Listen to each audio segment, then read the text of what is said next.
I want to start by saying that refugees are welcome.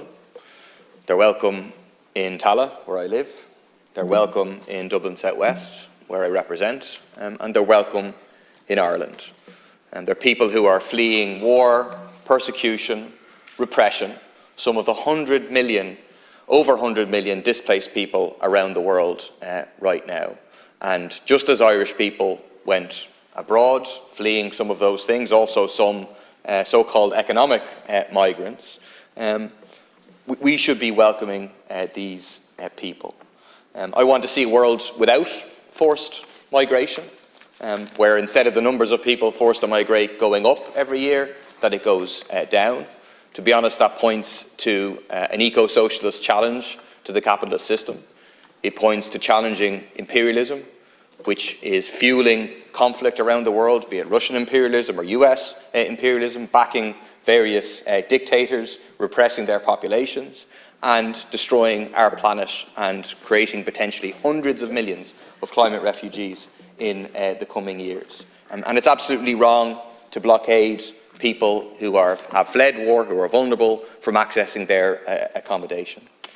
I also want to make the point that we do not have a housing crisis in this country because of refugees or asylum seekers. And those who spread the lie that asylum seekers are responsible for the housing crisis are actually helping the government and the corporate landlords and the developers that they represent to avoid responsibility. And I've seen people on the government benches engage in that. And they say it's very difficult to address the housing crisis because of the Ukrainians, etc.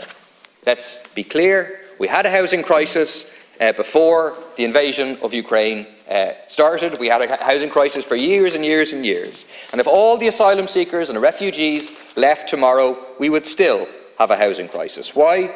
Because this government has ruled not in the interests of ordinary people, regardless of what colour their skin is or where they come from, but has ruled in the interests of corporate landlords and private developers. They have allowed rents to soar to unbelievable, unaffordable levels.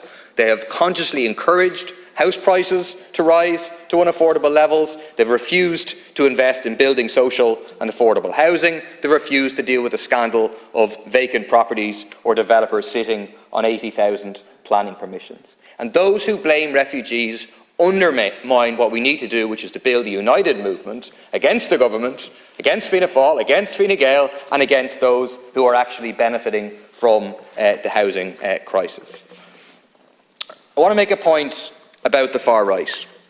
Whenever you say anything about the far right, people will come and say, there's no far right, sure, it's ordinary people.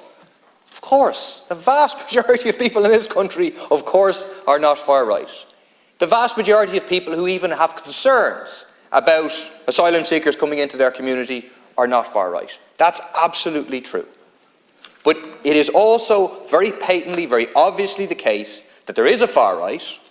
Contrary to what the Garda Commissioner says, it is unfortunately a growing, still very small, but growing far right, which has a very significant hand in some of the protests and some of what has been taking place.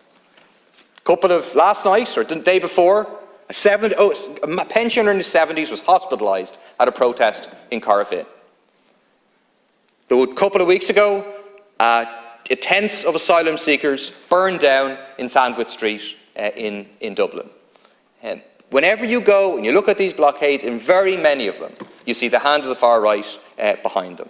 And we have to speak honestly about what is taking place. And the far right like to portray themselves as some sort of anti-establishment force. But is that the truth? I mean, the far right activists, they are opposed to the reinstatement of the eviction ban. They're opposed to the right to housing.